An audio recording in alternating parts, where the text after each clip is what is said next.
मुझे अकेलापन पूरा लगता है। तुम यार तो सोच रहे हो कि भीड़ मिले और हम सोच रहे हैं अकेलापन मिले। कोई दोस्त भी नहीं है हमारा। दोस्त की जरूरत नहीं है, दोस्त के चक्कर में मत पड़ो। गर्लफ्रेंड की चाहिए, गर्लफ्रेंड चाहिए।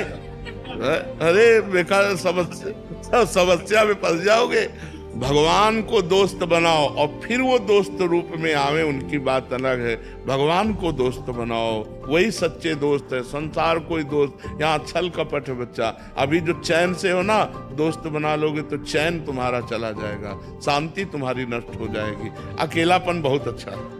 लोग कहते हैं मैं अकेलेपन से उब रहा हूँ, हम कह रहे हैं तुम्हें अकेलेपन में जीना नहीं आता। नहीं, अकेलापन बहुत अच्छा। अपनी बस्ती में तो है यार, किसी का कोई डिस्टर्ब नहीं, किसी की कोई, और भगवान का चिंतन बनता है। अकेले में भगवान का भजन करने लगो तो इतना आनंद आएगा कि रोने लगोगे।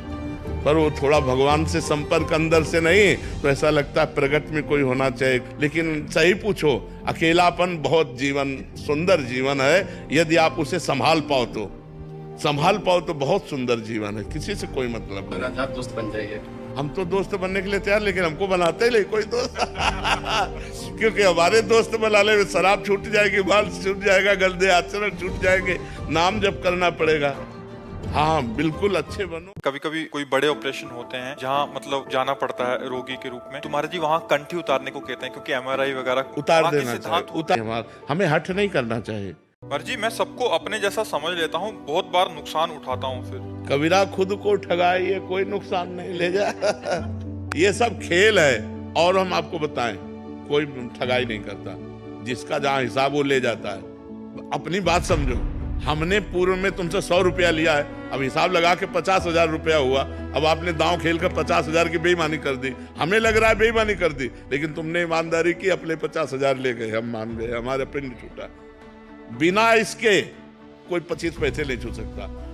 तो इसलिए बड़े निश्चिंत रहना चाहिए कि अगर हमारे पैसे हैं तो कोई बेईमानी कर नहीं सकता, और अगर उसके पैसे हैं तो चाहे ईमानदारी से ले जाए, चाहे बेईमानी से ले जाए, चाहे जेब काट के ले जाए, वो ले जाएगा। आप किसी को नुकसान न पहुंचाइए, आप किसी का अमंगल मत कीजिए। आपका कोई अमंगल कर जाता है तो सह जाइए, तो मंगल भवन आप पे रीझ जाएंगे। बात यह है, आपको कोई नीचा नहीं दिखा सकता।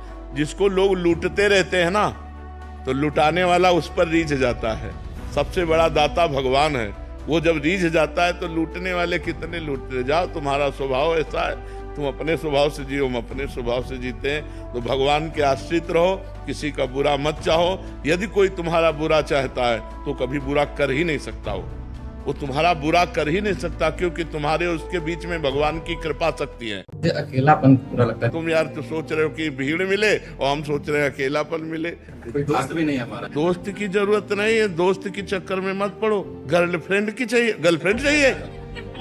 अरे बेकार समस्या में फंस जाओगे। भगवान को दोस्त बनाओ और फिर वो दोस्त रूप में आवे, उनकी बात अलग है। भगवान को दोस्त बनाओ, वही सच्चे दोस्त है। संसार कोई दोस्त, यहाँ छल कपट है बच्चा। अभी जो चैन से हो ना, दोस्त बना लोगे तो चैन तुम्हारा चला जाएगा, शांति तुम्हारी नष्ट हो जाएगी। अकेलापन बहुत अच्छा है। लोग कहते हैं मैं अकेलेपन से उब रहा हूँ, हम कह रहे हैं तुम्हें अकेलेपन में जीना नहीं आता। नहीं, अकेलापन बहुत अच्छा। अपनी बस्ती में तो है यार, किसी का कोई डिस्टर्ब नहीं, किसी की कोई, और भगवान का चिंतन बनता है। अकेले में भगवान का भजन करने लगो तो इतना आनंद आएगा कि रोने लगोगे। पर वो थोड़ा भगवान से संपर्क अंदर से नहीं तो ऐसा लगता है प्रगट में कोई होना चाहिए। लेकिन सही पूछो, अकेलापन बहुत जीवन सुंदर जीवन है। यदि आप उसे संभाल पाओ तो बहुत सुंदर जीवन है। किसी से कोई मतलब नहीं। आप दोस्त बन जाइए। हम तो दोस्त बनने के लिए तैयार, लेकिन हमको बनाते ही नहीं कोई दोस्त। क्योंकि हमारे दोस्त बनाने में शराब छूट जाएगी, बाल छूट जाएगा, गंदे आचरण छूट जाएंगे, नाम जप करना पड़ेगा। हाँ बिल्कुल, अच्छे बनो।